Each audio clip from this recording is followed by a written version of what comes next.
첫 번째 경기 울산현대 대 전북현대 분석 시작해 보겠습니다. 울산은 개막전에서 승격팀인 안양에 패하며 출발이 좋지 않았다. 그러나 직전 원정 경기에서 난적 대전을 제압하며 개막전 패배의 충격을 털어냈다. 윤재석과 허율 등 팀이 큰 기대를 걸고 있는 젊은 자원들이 많지 않은 기회에서 마무리를 잘했다. 조현우의 부상 이탈과 세대 교체가 거치며 지난 시즌에 비해 다소 전력이 약해져 있는데 김영권과 강상우, 김민혁 등 베테랑들이 중심을 잡고 있다. 그러나 선두 경쟁을 하기 위해서는 루빅손과 라카바, 야고 등 외인 선수들의 활약이 필요하다. 전북은 김천전 승리에 이어 광주와 무승부를 기록하며 시즌 초반 선두권으로 올라왔다.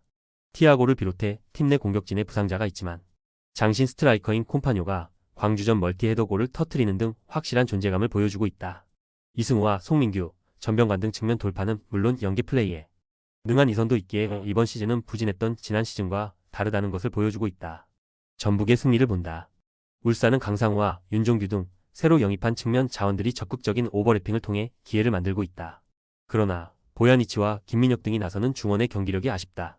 이영재와 한국영이 확실하게 점유율을 높이며 원정에 임할 것이고 콤파뇨가 김영권과의 공중볼 장악을 이겨낼 전북이 중요한 라이벌전 승리를 따낼 것이다. 두 번째 경기 인천 유나이티드 대 수원 삼성 분석 시작해 보겠습니다. 인천은 개막전 경기에서 경남에 승리했다. 이호령 감독이 미디어데이에서 밝혔듯이 경남이 수비 위주로 나선 경기였기에 전반 무득점에 그치며 고전했는데 후반 막판 마무리가 좋았다. K리그 1득점왕 출신으로 이번 시즌 팀의 다이렉트 승격을 위해 떠나지 않은 무고사가 풀타임을 소화하며 결승골 포함 위협적인 움직임을 가져갔고 교체로 들어온 김성민이 추가골을 터뜨렸다. 바로와 이동률 등 교체로 들어와 측면을 허문 윙어들의 움직임도 인상적이었다. 수원은 개막전 원정 경기에서 안산에 승리했다. 전반 템백을 가동한 안산의 수비적 운영에 말리며 어려운 경기를 했는데 후반 얻어낸 페널티킥을 김지현이 성공하며 승리했다.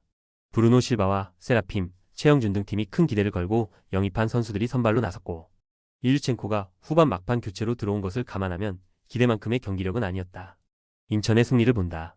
수원은 이기재를 중심으로 레오와 한호강 등이 선발 수비진으로 나서 풀타임을 소화했고 나름 안정감을 보였다. 그러나 이민혁과 최영준의 중원 조합은 아직 시간이 더 필요해 보였다. 이명주와 김도혁, 문지환 등 시너지가 좋은 중앙 미드필더진이 홈에서 경기를 주도할 것이고 무고사와 제르소 모두 바로우가 다른 강점을 앞세워 원정팀 수비를 공략할 인천이 승리할 것이다. 세 번째 경기 포항 스틸러스 대 대구FC 분석 시작해 보겠습니다. 포항은 개막 연패를 당하며 최하위로 추락했다.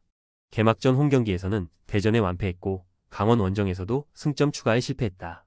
이기영 감독의 아들인 스트라이커 이호재가 선제골을 터뜨렸지만 후반 막판 연속골을 허용했다. 그래도 부진했던 홈 개막전과 달리 강원 상대로는 안정적인 경기력으로 앞으로를 기대하게 했다. 김인성과 백성동, 이태석 등이 빠른 발로 상대 측면을 돌파했고 오베르단의 중원 존재감도 확실했다. 대구는 홈 연전에서 강원과 수원FC를 연파하며 초반 선두로 올라섰다. 라마스와 세징야, 에드가 등 마징가 트리오가 엄청난 경기력으로 팀을 이끌었고 카이오가 이끄는 수비도 탄탄했다. 지난 시즌 극적으로 잔류에 성공하며 나선 이번 시즌 2개 상위 스플릿 진출을 노렸는데 출발이 좋다. 포항의 승리를 본다. 대조적인 출발은 한두 팀이지만 이 경기는 포항의 연패 탈출 의지가 더 강할 것으로 보인다. 오베르단과 한찬희 등 상대의 공격 전개를 저지하며 역습으로 전환할 수 있는 안정적인 중원이 경기의 주도권을 내주지 않을 것이고 김인성과 완델손이 빠른 발로 대구의 측면을 허물 수 있을 것이다. 네 번째 경기 광주FC 대 FC 안양 분석 시작해 보겠습니다. 광주는 개막 두 경기에서 모두 무승부를 기록했다. 그래도 아체 멜리트에서 K리그 팀 중 유일하게 16강에 진출했고 전북 상대로 무승부를 기록하는 등 출발이 나쁘지 않다. 정호영과 허율 등 핵심 자원들이 빠져나가며 이정효 감독이라 해도 어려울지 모른다는 예상이 많았는데 남은 선수들로 잘 버티고 있다. 친정팀으로 돌아와 공격의 천병 역할을 하는 헤이즈를 비롯해 아사니와 박정인, 문민서 등 공격진의 시너지도 좋다. 안양은 개막전 울산 원정 승리에 이어 연승을 노린 서울 원정에서 분패했다. 후반 막판 교체로 들어간 최성범의 골이 나왔고 연고지 이전 더비에 나선 선수들의 집중력이 좋았지만 승점 추가에는 실패했다. 그래도 승격팀으로 초반 페이스는 나쁘지 않다. 야고와 브루노 모타 등 외인 공격수들이 힘을 내고 있고 이창용과 리영직이 중심을 잡는 수비 라인도 탄탄하다. 광주의 승리를 본다. 안양은 승격팀으로 K리그 1에 새 바람을 불어넣고 있다. 베테랑 위주의 탄탄한 수비 라인을 비롯해 최성범과 야고 등이 후반 게임 체인저 역할을 잘하고 있다. 그러나 원정 3연전의 힘든 일정이 변수가 될 것으로 보인다.